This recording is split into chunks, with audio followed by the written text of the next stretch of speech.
which is a super ballsy fucking thing to say when you're escaping your life every night by getting shit-faced. And my nervous system was like, oh hell yes. I will take 2 of those, or 3, or 10. Girl, I gotta tell you something. And I need you to stick with me because I'm still mildly confused how I got here. I did not wake up one day and think, I'm gonna have a midlife crisis.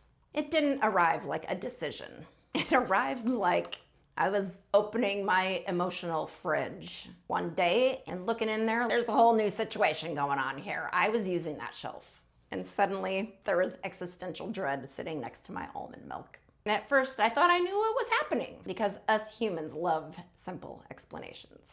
That did not go right.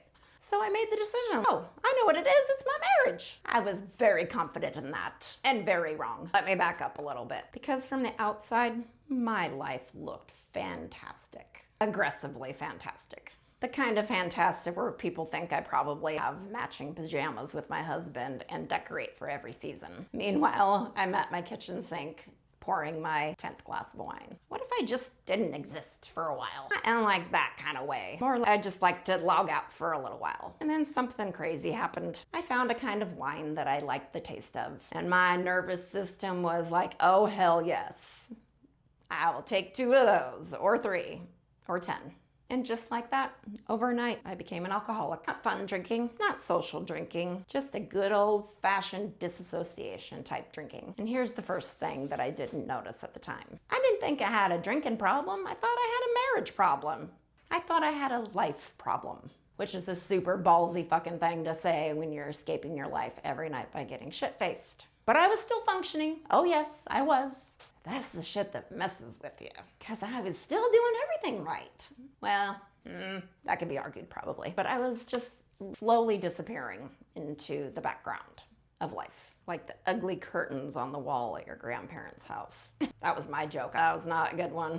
Maybe I'll do teal, ultra, blue, violet. Ah, I did this all wrong.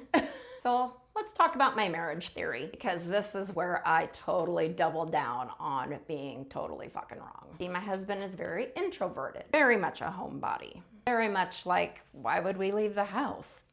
The house is perfectly fine to be at 24/7. And I am not like that.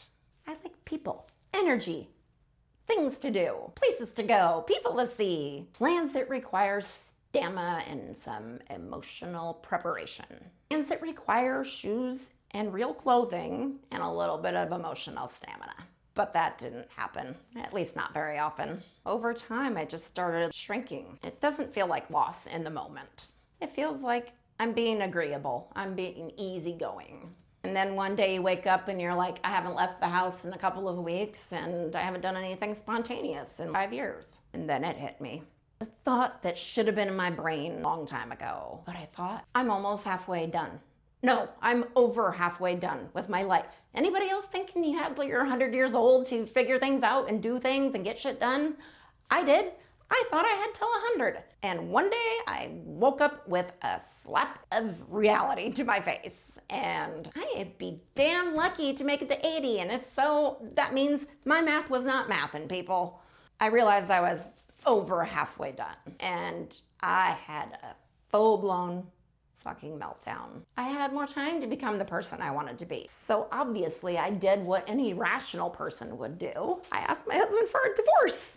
Just one day. It's not funny at all, but I'm laughing at the ridiculousness of it. I fully expected a transformative moment to happen with that. Leave house, glow up, rediscover myself, bam.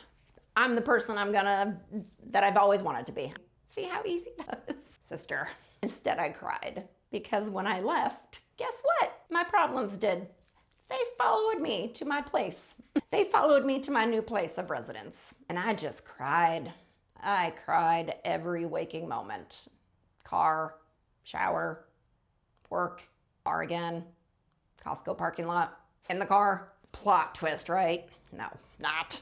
I bet you all saw that coming because I really thought I had identified the villain in my story. But I brought that villain with me. Love that for me. I need more paint. And that's when my theory really started to take a nosedive, because it wasn't just my marriage. It wasn't just my drinking. It wasn't just burnout. It was something much more annoying than all of those things combined. I feel like I don't have enough paint. Classic. It was me not being connected to myself anymore. I had lost who I was a long time ago. I left her in the dust. She's back there, covered in dust, which is freaking horrifying because I was 47 years old. I feel like I just wasn't prepared for this chapter of my life. No warning label, no email notification. Hey, no, heads up, this is coming. And I feel like a bitch for how I treated my dad when he had one, when I was 17 years old. Oh, Dad, I am sorry up in heaven, because I was a fucking bitch to him. And I judged him so much. And I judged him so badly, so much. I had it all figured out at 17. My God, I was such a bitch.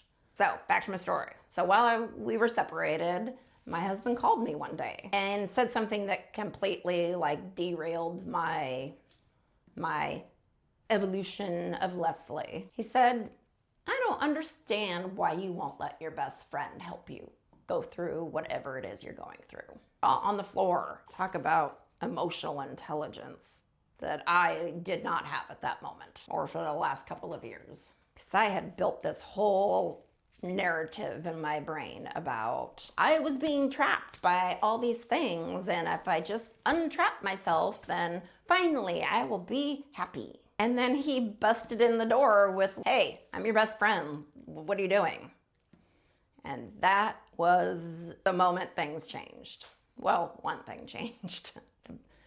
The major thing changed. I picked a good one. I really did. God, and I almost fucked it all up. Suddenly it wasn't a clear path to this brand new version of me that I had always wanted. It was the realization that we were two totally exhausted people that had just stopped being friends.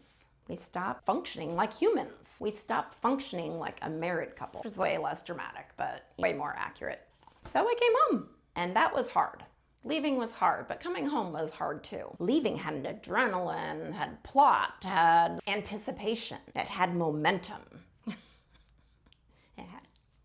It had me and my thoughts, which is terrifying, because then I had a real breakdown moment, a real spiral, 10 out of 10 fucking meltdown. More paint. Because I wanted to fix everything immediately now. I wanted that new version of me immediately. I wanted that new version of me yesterday. New hobbies, new goals, new activities, things to do, new, not personality, I don't want to say personality, but I wanted to find the girl that had been buried under all of these years of self-preservation and usefulness. I felt like I'd just been a caretaker. I know you know what that feels like, sister. I know you do. I think we are all women. We're just like, that's maybe not all of us, and I'm sure it's not all of us, but it's like that embedded feeling of needing to take care of people, especially Gen X women. Have you ever wanted to do all of the things so badly that you just did none of the things because you were overwhelmed? Same, sister. I completely froze, and I just spiraled. How am I gonna do this?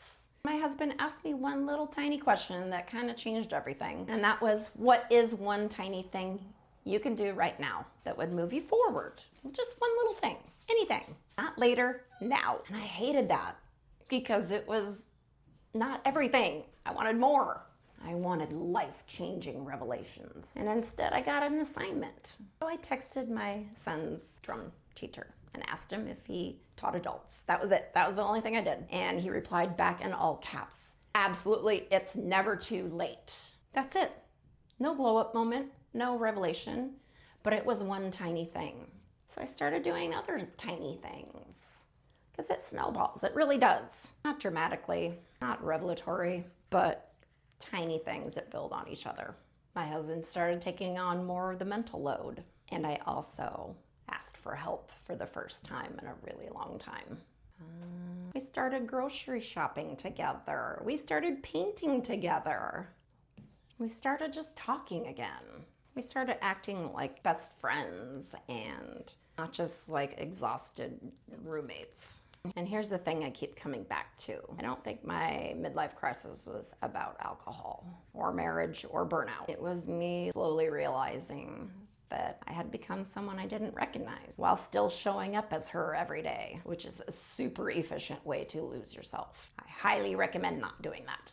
And now I'm not fixed. I'm just here, still trying and sharing, still feeling, still figuring it out. But I stopped pretending that I was fine when I absolutely wasn't. And I didn't expect that to matter as much as it did. I don't think I found myself. I think I stopped ghosting myself. So I don't think I found myself. I think I finally brought her back from the dead and gave her permission. Like, permission slip is finally signed. Thanks for being here. Enjoy the rest of this. Oh, fuck, that didn't work. It's not working. I'm done. It's done. Got a lot done. There you go. What is that? Did you puke? What is that? What the fuck is that? Why are you licking that? How did that happen? Ooh, good job. That was a good one. Should you just do light hand?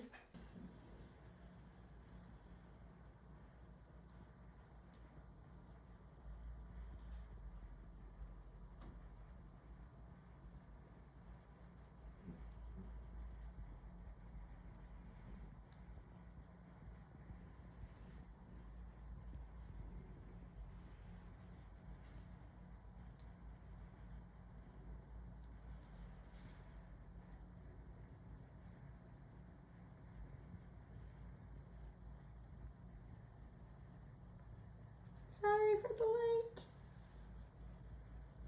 And to finish it off,